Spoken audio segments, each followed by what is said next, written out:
سبيل الدموع سبيل مريح، تنهدى يا صاحي كي تستريح وبث الدعاء. رحمة الله وبركاته. الحمد لله الذي بنعمته تتم الصالحات، الذي خلق سائر الكائنات، ثم الصلاة والسلام على سيد السادات نبينا وحبيبنا محمد صلى الله عليه وسلم. اللهم لا علم لنا إلا ما علمتنا، اللهم علمنا ما ينفعنا وانفعنا ما علمتنا، إنك أنت العزيز الحكيم. فقال جل شأنه في كتاب الكريم وهو أصدق القائلين: أعوذ بالله من الشيطان الرجيم، بسم الله الرحمن الرحيم. لقد كان لكم في رسول الله أسوة حسنة لمن كان يرجو الله واليوم الآخر وذكر الله كثيرا.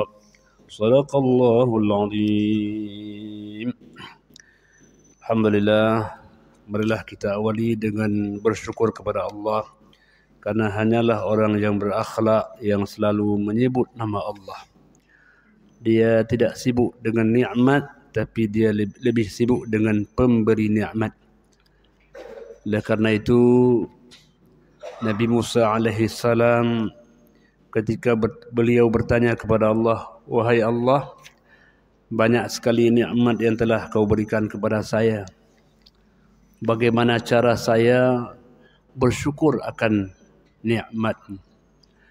Maka Allah mengatakan, ya Musa, uzkurni wa la tansani. Wahai Musa, sebutlah nama saya dan janganlah sekali-kali engkau melupakan saya. Fa in dzakartani faqad syakartani. Selama kau sebut nama saya, bermakna kau telah mensyukuri nikmat saya. Kalau kita makan bismillah, kita telah syukur nikmat. Mana buktinya? Kita sebut nama Allah sebelum kita menikmati anugerahnya. Wa in nasitani faqad kafartani. Kalau engkau lupa nama saya, bermakna kau telah kufur akan nikmat saya. Jadi oleh karena itu patut kita bersyukur nikmat kesehatan, nikmat kesempatan. Banyak yang seusia kita mereka sudah pergi meninggalkan alam yang fana ini. Allah masih berikan kesempatan kita untuk hidup, kesempatan untuk bertobat, kesempatan untuk beramal. Jangan pernah kita sia-siakan kesempatan yang sebentar ini. Salawat dan salam marilah sama-sama kita sampaikan kepada junjungan alam baginda Rasulullah sallallahu alaihi wasallam. Walaupun kita tak pernah berjumpa dalam dunia, semoga kerinduan kita akan bersua dengan beliau di yaumul mahsyar kelak nanti. Maka marilah selalu kita berselawat sebagai simbol kerinduan kepada baginda Rasulullah sallallahu alaihi wasallam. Dan Allah akan mengumpulkan hamba dengan siapa yang ia cintai. Dia kata kita cinta kepada Rasul, Allah bangkitkan dan kumpulkan kita bersama Rasulullah sallallahu alaihi wasallam. Bapak Imam, para guru kami, hadirin hadirat yang dirahmati Allah Subhanahu wa taala, Al-Adabul Mufrad. Kitab yang kita bacakan karangan Imam Al-Bukhari. Ada baiknya sebelum kita membaca kitab beliau, alangkah indahnya kalau kita mengenal beliau. Walau kita tak pernah bertatap muka dengannya, tapi karya dan untayan katanya kita baca pada kesempatan yang sangat mulia ini. Jemaah dirahmati Allah, Imam Al-Bukhari orang yang bukan orang biasa. Allah berikan anugerah kepadanya, anugerah kemampuan hafalan yang istimewa. Pernah orang mencoba satu hadis pada tahun ini, dicoba lagi pada tahun yang akan datang, tak ada satu huruf pun yang tinggal. Begitulah anugerah Allah kepada Imam Al-Bukhari. Jemaah dirahmati Allah, apa rahasianya? Karena Imamul Bukhari dikatakan kana al-Bukhari rahimahullahu yastayqidu fil lailah al-wahidah. Kalau dari segi amalnya Imam Bukhari kalau sudah bangun satu malam fa yuwari as-siraj, beliau hidupkan lampunya. Ketika beliau menghidupkan lampunya, wa yaktubul faidah, beliau mulai menulis. Belum ada penerang seperti listrik, masih ada lampu yang sangat biasa. Tapi lampu yang biasa itu telah menghadirkan karya yang luar biasa. Salah satunya adalah kitab Al-Adabul Mufrad ini.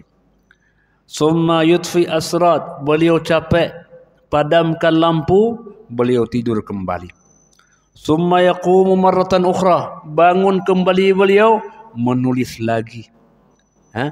Kana yata'addad minhu dhalik, begitulah berulang-ulang. Tidur bangun, dan beliau selalu setelah bangun menuliskan kembali karya-karyanya. Jadi ibadah lewat karyanya. Tapi jemaah dirahmati Allah Subhanahu wa taala, bagaimana ibadahnya Imam Al-Bukhari? Karena jemaah dirahmati Allah, al-adabu fawqal ilmi. Adab itu ada di atas ilmu pengetahuan. Tanda orang berilmu adalah orang yang beradab. Jadi oleh karena itu ketika orang beretika, berakhlak al-karimah, bermakna itulah namanya orang yang berilmu. Semakin tinggi ilmunya, semakin tunduk orangnya, semakin tawadhu akhlak dan perilakunya. Itulah tanda orang yang berilmu. Maka jemaah dirahmati Allah Subhanahu wa taala, ini yang menceritakan bukan beliau, orang yang melihat beliau. Bagaimana ceritanya? Wa qala Muhammad bin Abi Hatim Al-Warraq. Ini orang saleh, cerita tentang orang saleh. Kata beliau apa? Kana Abu Abdullah yusalli fi waqti sahar 13 raka'ah. Adalah Abu Abdullah masa Imam Al-Bukhari. Beliau kalau waktu sahur sudah tiba, beliau salat 13 rakaat. Wa kana la yuqiduni kullama yaqum.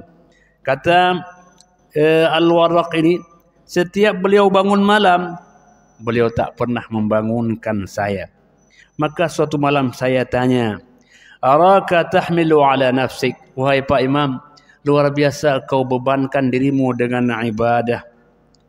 Kenapa engkau tidak membangunkan saya? Kan kepingin saya juga bangun seperti engkau. Apa jawab Imam Al-Bukhari? Anta syab, engkau kan masih anak muda. Wala uhibbu an ufsida alaika naumak, tak ingin aku ganggu tidurmu. Tak ingin aku ganggu tidurmu. Karena beliau sebentar bangun salat, dan beliau tak ingin mengganggu tidur orang lain. Kecuali beliau kita pesankan, Pak Imam nanti kalau bangunkan saya ya. Karena begitulah Imamul Bukhari sepanjang malamnya adalah al-qiraah wal ibadah wal kitabah.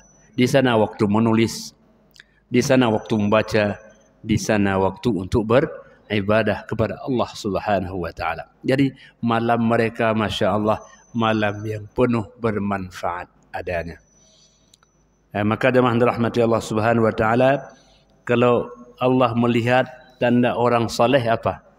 Allah melihat bagaimana ibadah pada malamnya. Kalau siang tentu kita bisa melihat. Tapi Allah ini melihat secara spesial. Tidak ada orang yang merekam, tidak ada orang yang melihat. Allah ingin sendiri yang melihat.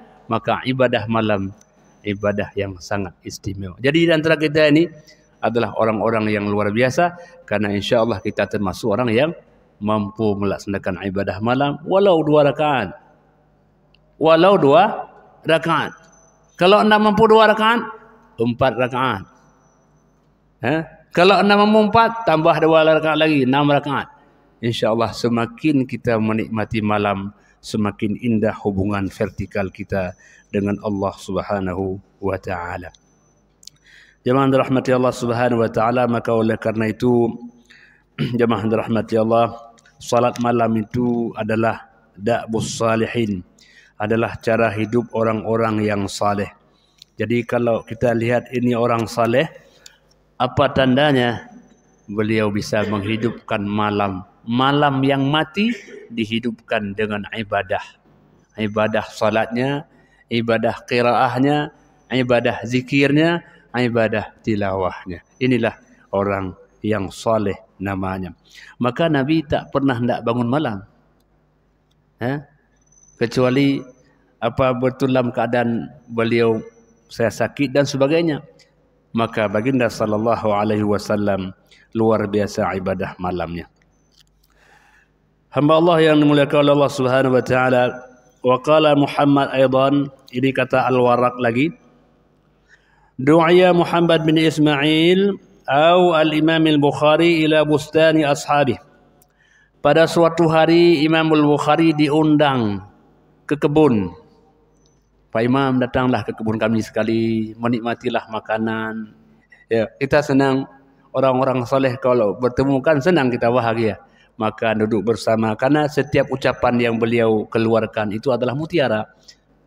Adalah untayan-untayan kata, tidak pernah menjelekkan orang, tidak pernah memburukkan orang, selalu kata-kata yang indah. Maka diundanglah beliau suatu hari ke kebun temannya. Falamma shalla bil qaumi adh-dhuhra, kebetulan beliau ketika itu tibalah waktu salat zuhur. Jadilah beliau sebagai imamnya. Qama yatatawwa, setelah zuhur maka lanjutlah beliau dengan salat sunat. Falamma faragha min salatihi, selesai beliau salat sunat, rafa'a zaila qamisah, beliau angkat ujung pakaiannya. Faqala li ba'di mimman ma'ah, beliau bilang kepada salah seorang yang ada di sampingnya, undur hal tara tahta qamisi syai', ini ujung pakaian saya kayak ada sesuatu, coba lihat, ada enggak sesuatu di ujung pakaian saya ini? Maksudnya beliau merasa gitu sesuatu sakit begitu. Fa idza zambur qad abbarahu fi 16, ketika diangkat begitu nampak disengat oleh lebah. Kalau dihitung ada 16 tempat disengat oleh lebah itu. Di kebun kan banyak lebah begitu. Disengat beliau 16 tempat itu. Ya. Wa qad tawarrama fi ba'd jasadi, maka bengkaklah tubuhnya itu. Bengkak tubuhnya. Jamaah rahmati Allah Subhanahu wa taala, faqila lahu, maka sahabatnya mengatakan, lima lam takhruj min salati awwala ma abarrah. Tadi ketika kau salat kenapa tidak membatalkan salat begitu? Begitu ya. Ini kena lebah ini kan luar biasa. Kenapa kau enggak batalkan salat kemudian kau bersihkan daripada sengatan itu? Apa jawab beliau? Qala kuntu fi suratin, ketika saya disengat lebah, saya lagi menikmati bacaan satu surah. Nikmat satu surah itu menghilangkan sakit gigitan lebah tadi. Bagaimana menikmati bacaan surah? Beliau lagi membaca surah, saking nikmatnya surah itu, beliau lupa beliau sedang disengat oleh lebah. Dan bukan satu tempat, ada 16 tempat pada tubuhnya. Fa ahbabtu an atimmaha, saya belum bisa sebelum saya menyempurnakan bacaan surah itu. Belum bisa berhenti beliau membaca surah itu kalau belum sempurna bacaannya. Bayangkan, begitulah Imam Al-Bukhari menikmati bacaan-bacaan Al-Quran hatta beliau disengat oleh lebah dalam salatnya. Jadi oleh karena itulah yang menurut pemahaman kami, beliau salat bukan hanya sekedar kewajiban, tapi itu sudah menjadi sebuah kebutuhan. Itu salat sunat, bukan wajib. Kan ceritanya salat sunat. Setelah beliau zuhur jadi imam, lanjut salat sunat. Salat sunat bagi beliau itu menjadi satu kebutuhan, dan membaca surah itu nikmat yang luar biasa. Sampai disengat lebah badannya, tak terasa sakitnya. Begitulah nikmat berkomunikasi dengan Allah Subhanahu wa taala. Jadi kapan kita bisa merasa nikmat berkomunikasi dengan Allah? InsyaAllah suatu saat pun kita bisa menikmatinya. Jadi oleh karena itu jemaah dirahmati Allah, membaca kisah ini kita iri, ingin kita seperti Al-Bukhari. Ingin kita seperti kapan kita ketika kalau salat itu nikmat rasanya. Bacaan-bacaan itu menjadi satu kenikmatan yang luar biasa.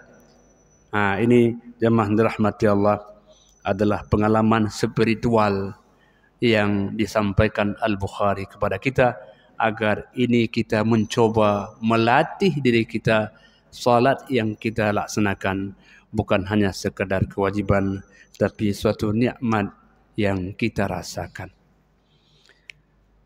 Jemaah dirahmati Allah Subhanahu wa taala. Wa kana yuktiru sadaqah bil laili wan nahar. Imam Bukhari adalah orang yang di samping banyak ilmunya tapi juga beliau kaya hatinya. Beliau bersedekah sepanjang malam dan siang.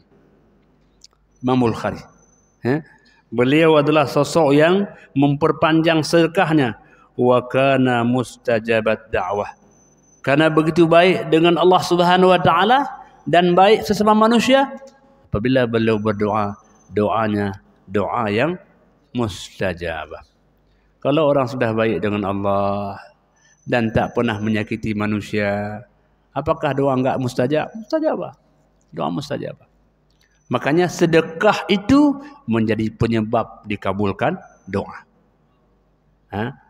Bersedekah itu sebab dikabulkan. Itu belum lagi doa orang yang kita sedekahkan. Karena doa yang paling kuat, doa min wara'il ghaib. Orang yang tak kenal kita dan dia mendoakan kita, ya Allah berikan kemudahan bapak itu. Siapa? Pokoknya bapak yang tadi Pak, saya tidak kenal namanya. Itu doa yang paling dekat. Karena ia mendoakan kita tidak tahu siapa nama kita. Itulah doa yang paling ikhlas. Jemaah dirahmati Allah Subhanahu wa taala. Oleh karena itu Imam Al-Bukhari adalah sosok yang menjadi tauladan. Siapa nama Imam Al-Bukhari? Nama beliau adalah Imam Muhammad bin Ismail bin Ibrahim bin Al-Mughirah Al-Ja'fi Al-Bukhari. Al-Bukhari artinya di Bukhara. Beliau dari Bukhara. Ya. Kunyatuhu Abu Abdullah Al-Hafiz. Jadi kunyahnya, panggilannya itu Abu Abdullah Al-Hafiz. Orang yang ahli hafal hadis. Dan beliau orang yang paling banyak hafal hadis pada masanya. Tidak ada orang yang bisa melampaui seorang Al-Bukhari dalam hafal hadis. Maka disekatakan imam ahli hadis fi zamanihi. Jadi kita sebagai makmum, beliau sebagai imam dalam al-hadis. Wa muqtada bihi fi awanihi, dan beliau orang yang diikuti jejak langkahnya, al-mutaqaddim ala sa'iri aqranihi, dan beliau menjadi orang yang dicontohkan oleh kerabat-kerabatnya. Jemaah rahmatillah, beliau adalah orang yang banyak muridnya. Kalau kita bilang banyak murid, berarti pasti juga banyak guru. Jadi orang yang banyak guru biasanya juga banyak muridnya. Maka bergurulah. Bergurulah sebanyak-banyaknya, insya-Allah pula kita akan memiliki murid yang banyak pula. Jadi kita jangan malu untuk berguru dengan siapa saja, karena ilmu itu adalah anugerah Allah, diberikan kepada seseorang satu bahagian yang tidak diberikan kepada kita. Yang Allah berikan kepada kita tidak diberikan kepada orang. Pada saatnya kita menjadi guru, di lain waktu kita menjadi murid. Jadi kadang-kadang kita menjadi guru, kadang-kadang kita menjadi murid. Jadi itulah indahnya dalam berilmu. Sekali jadi guru, di lain kali menjadi murid. Karena dalam hidup berilmu itu kita saling berbagi.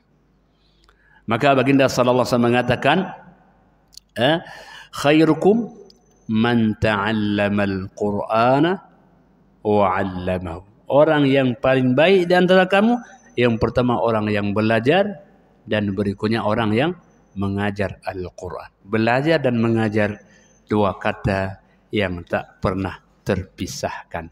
Ada orang yang belajar, ada orang yang mengajar.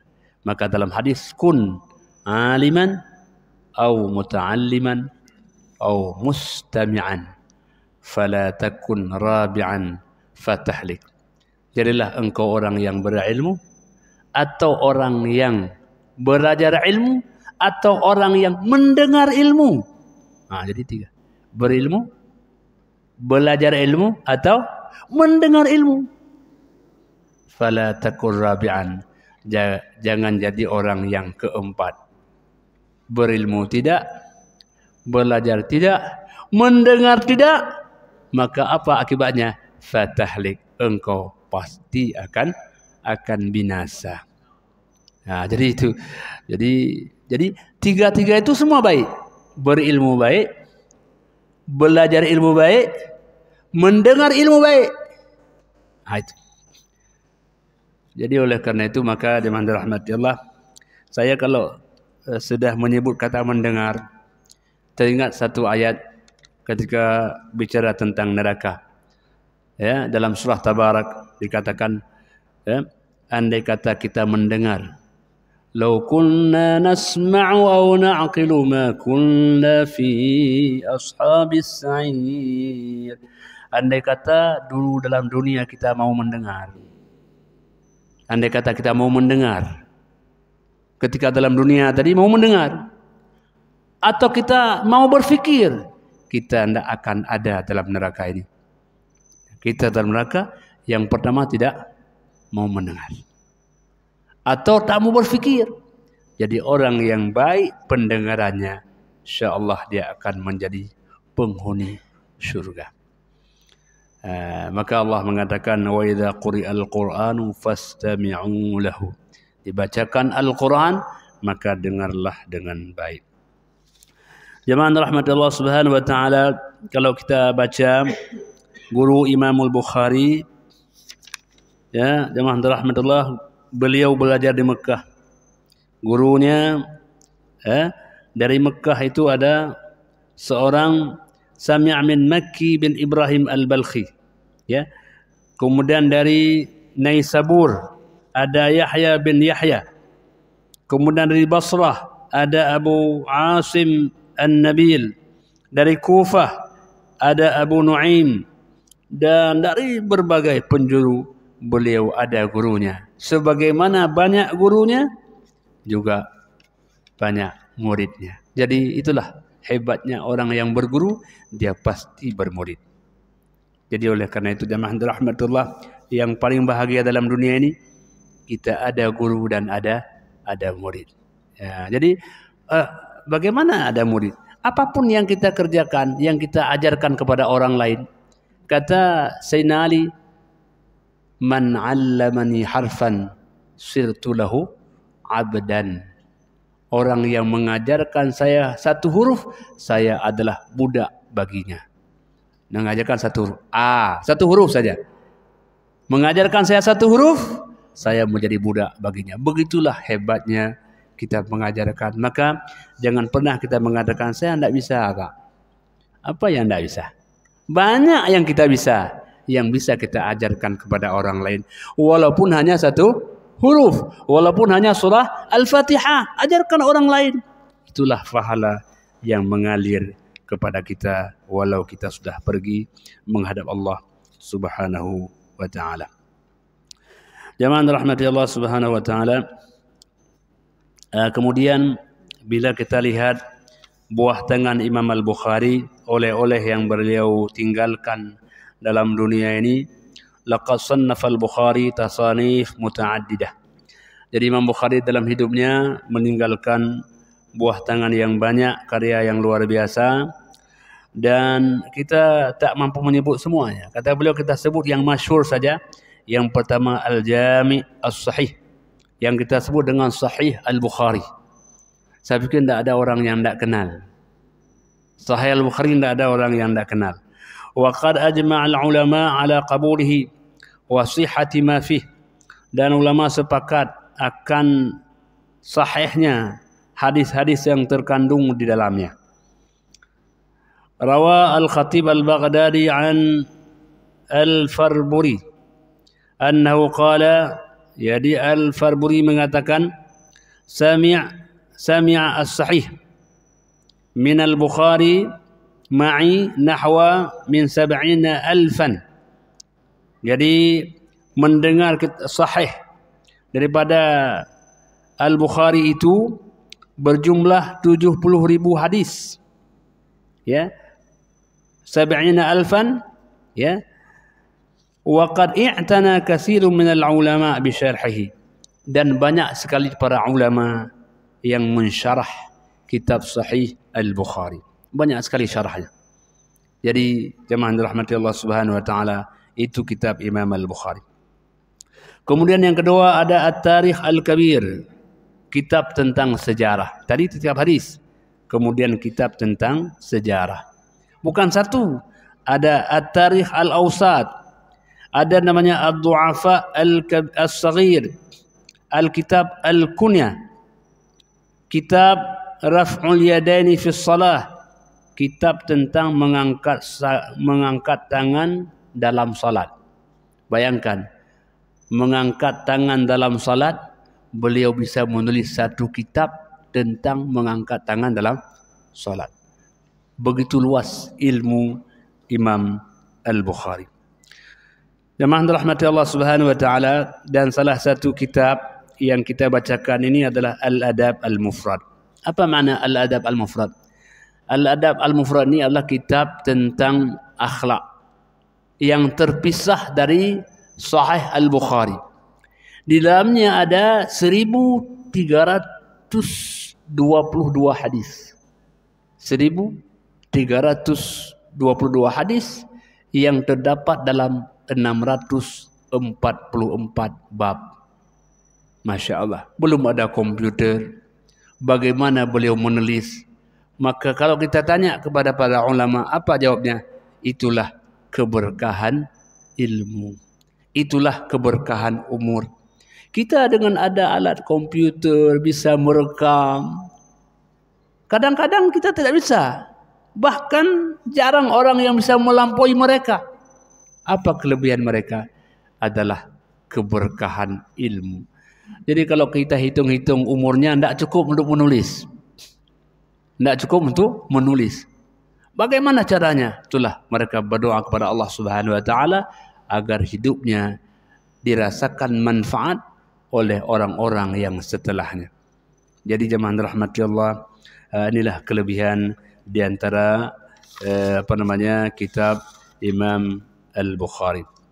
Allah yang dimuliakan oleh Allah Subhanahu wa taala, marilah kita masuki ke dalam bab yang pertama, qauluhu ta'ala wa wassayna al-insana biwalidayhi husna wassayna al-insana biwalidayhi husna.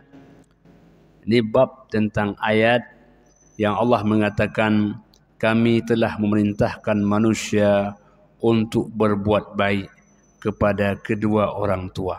Bayangkan, jadi kitab yang besar ini beliau mulai satu bab yang sangat istimewa, bab berbuat baik kepada orang tua. Artinya apa? Artinya bahwa belum bisa sempurna hidup kita kalau kita belum bisa berbuat baik kepada orang tua, sehingga beliau tempatkan sebagai urutan pertama. Urutan pertama. Maka jemaah dirahmati Allah, berbahagialah bagi teman-teman kita yang masih ada orang tuanya. Dan sengsaralah orang yang bila masih ada orang tuanya belum bisa mengantarkan dia ke dalam syurga. Dan bagi kita yang orang tua sudah meninggal dunia, maka jangan lupa kita, bakti kita adalah berdoa kepada mereka berdua. InsyaAllah. Jemaah rahmati Allah Subhanahu wa taala. Akhbarana Abu Nasr Ahmad bin Muhammad bin Hasan, dan seterusnya. Ini satu sanad yang panjang. Kemudian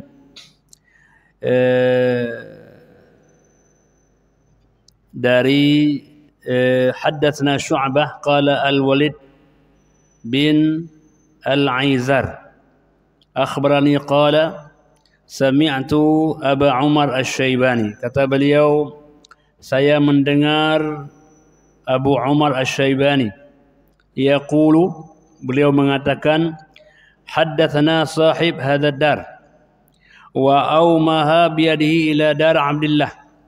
Jadi kata beliau, saya mendengar dari orang yang pemilik rumah ini, maksudnya dari Abdullah.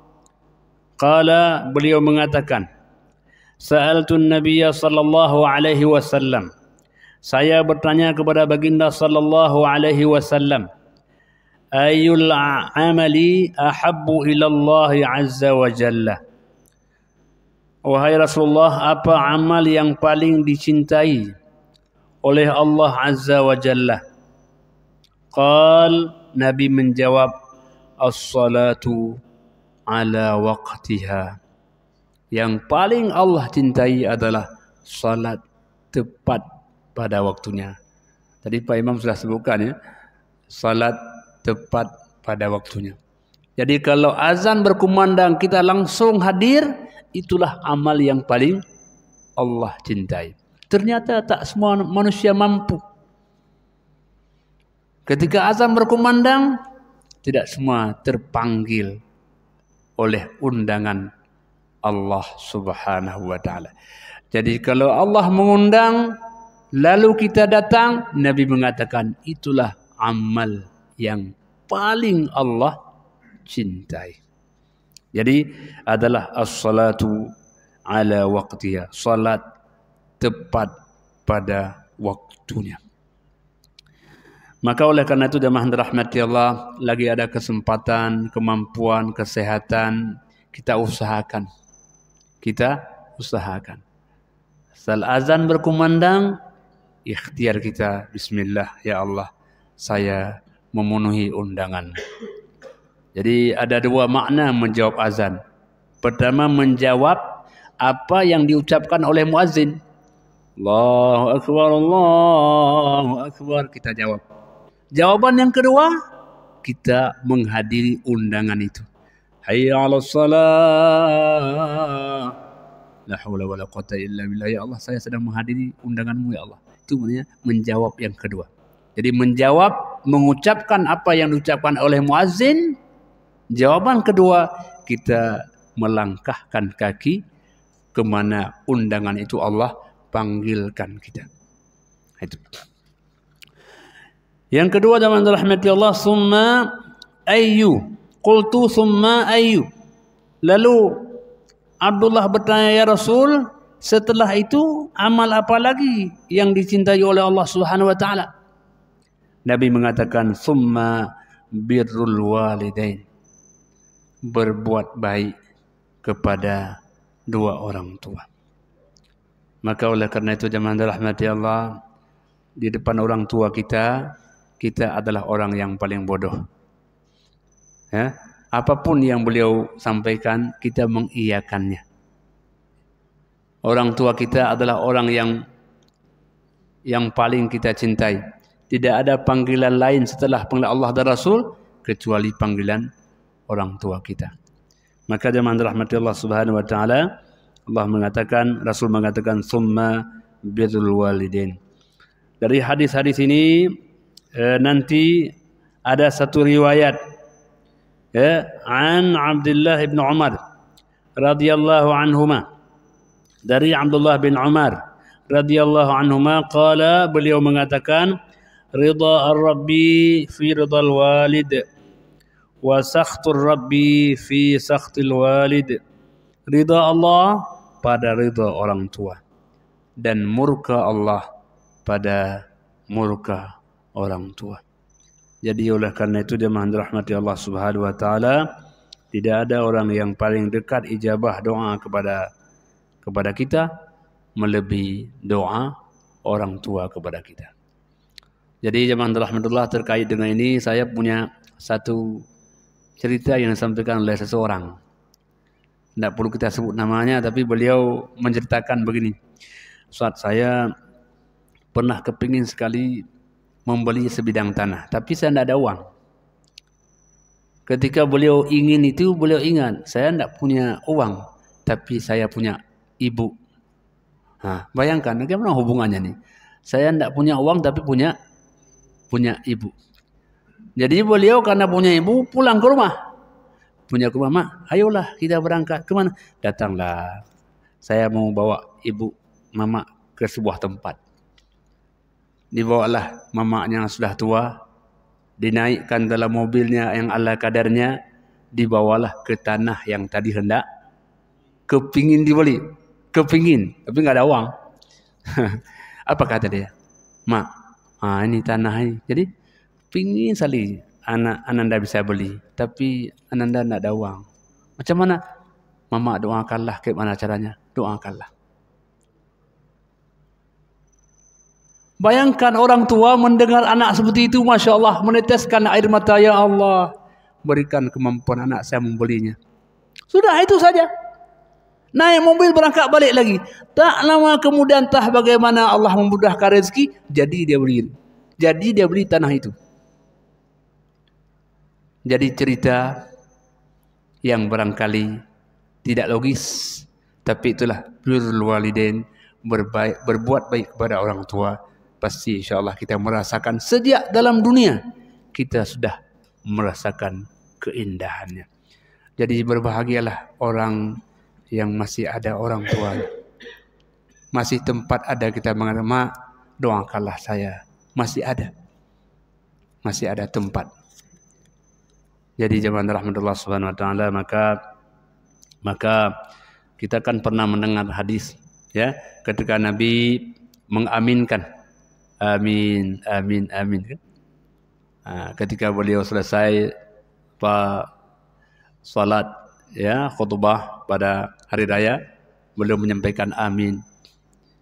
Lalu ditanya oleh para sahabat, ya Rasul, tadi kami dengarkan engkau bacakan amin, apa yang kau aminkan? Tadi Jibril menyebutkan salah satunya, celakalah orang yang masih ada orang tuanya, baik dua-duanya atau salah satunya, tapi tidak memasukkannya ke dalam syurga. Celakalah orang itu. Jadi ini jemaah rahmatullah, satu kesempatan yang luar biasa. Lalu yang kemudian jemaah rahmatullah subhanahu wa ta'ala, kemudian summa ayyu, kemudian apalagi ya Rasul? Summal jihadu fi sabilillah, kemudian orang yang berjuang pada jalan agama Allah subhanahu wa ta'ala. Qala, maka perawi mengatakan, haddatsani bihinna. Demikian Nabi menyampaikan kepada saya, walau istadattuhu lazadani. Kalau saya menanyakan lagi, pasti Nabi akan menambahkan jawabannya. Begitulah baginda sallallahu alaihi wasallam memberikan kesempatan kepada sahabat-sahabatnya untuk terus mendapatkan ilmu pengetahuan, agar dengan ilmu itu dapat dia beramal. Dengan amal itu maka dia semakin dekat dengan Allah Subhanahu wa taala. Jadi kalau demikian, ada adab, ada ilmu, dan ada amal. Adab pertama, ilmu kedua, amal yang ketiga. Berbahagialah orang yang baik akhlaknya, tinggi ilmunya, dan banyak amalnya. Sempurnalah hidupnya. Jadi jemaah rahmati Allah Subhanahu wa taala, ini adalah bab yang pertama yang disampaikan oleh Imam Al-Bukhari. Hamba Allah yang dimuliakan Allah Subhanahu wa taala, lalu masih terkait dengan itu, bab birrul bab berbuat baik kepada seorang ibu. Kalau kita lihat dalam bahasa kalau kita buka kamus, maknanya apa? Al-marja', tempat kita kembali. Jadi kalau umpamanya orang mau kemana Pak? Mau balik kepada mama. Maka secara bahasa al-marja'. Ada ummul qura, ya. Al-marja', tempat kembali.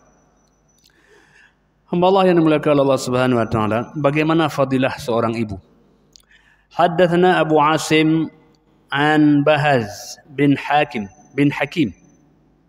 dari ayahnya, dari kakeknya. Jadi bayangkan seorang perawi ini, alim dianya, alim ayahnya, alim kakeknya. Jadi ayah dan kakek orang yang nasabnya dan sekaligus paket sebagai gurunya. Jadi dari hadis ini juga kita mengatakan alangkah bahagianya kalau kita juga bisa menjadi guru bagi anak-anak kita. Hai hubungan juga anaknya ada. Ya.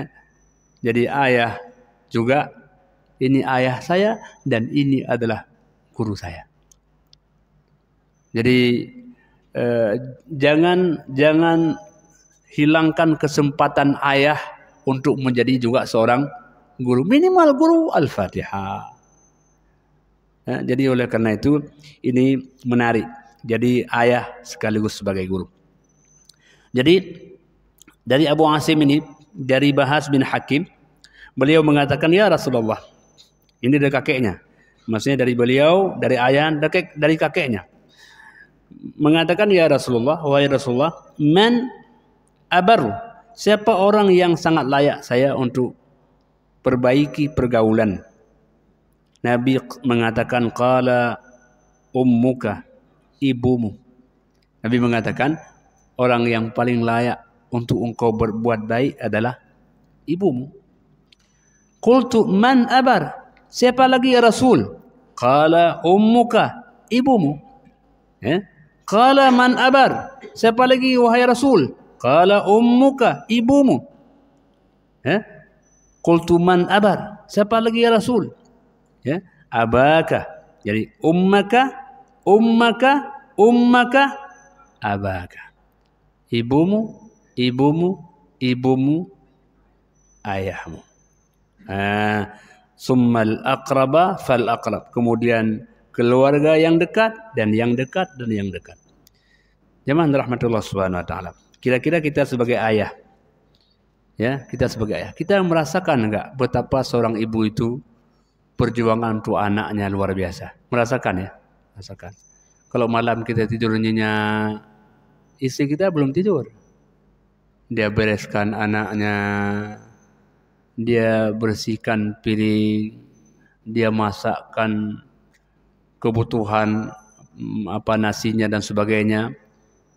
Jadi Masya Allah, Nabi mengatakan orang yang paling berhak untuk kamu pergaulkan dengan baik adalah ibumu.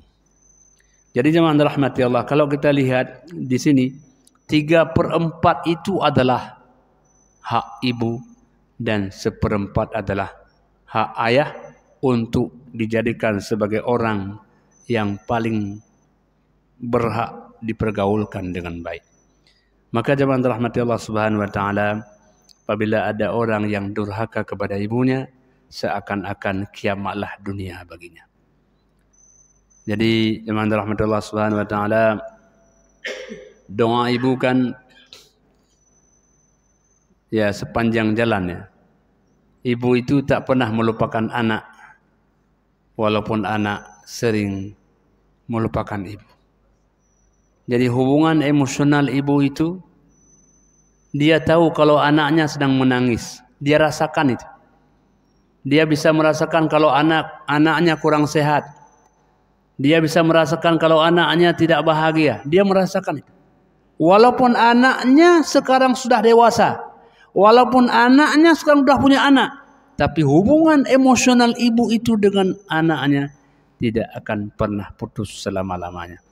Maka Nabi mengatakan, ummaka, baru abaka. Ibumu, kemudian ayahmu, kemudian baru yang dekat dan yang dekat. Jadi pesan secara tersirat dalam hadis ini adalah jangan pernah menyanyiakan ibu yang pertama, dan yang kedua ayah yang telah membesarkan kita. Maka dalam bahasa Al-Quran bahasanya sangat filosofis. واخفض لهما جناح الذل من الرحمة وقل رب ارحمهما كما ربياني صغيرا. Ikhfid janahak itu artinya apa? Rendahkanlah sayapmu. Nah, kalau kita lihat misalnya makhluk seperti ayam, ya, bagaimana dia ketika dia melindungi anaknya? Dia rendahkan sayapnya. Maka oleh karena itu kepada ibu kita rendahkanlah sayap kita. Artinya rendahkanlah dirimu, tawaduklah di hadapan ibumu. Dan selebihnya adalah berdoalah kepada Allah. Ya Allah, sayangilah, ampunilah orang tua saya, ibu dan ayah saya. Dan sayangilah mereka berdua sebagaimana mereka menyayangi saya sejak kecil. Jadi itulah pesan-pesan hadis Nabi SAW. Semoga orang tua kita menghantarkan kita ke depan pintu surga. Amin ya rabbal alamin. Hadanallahu wa iyyakum ajma'in. Wassalamualaikum warahmatullahi wabarakatuh.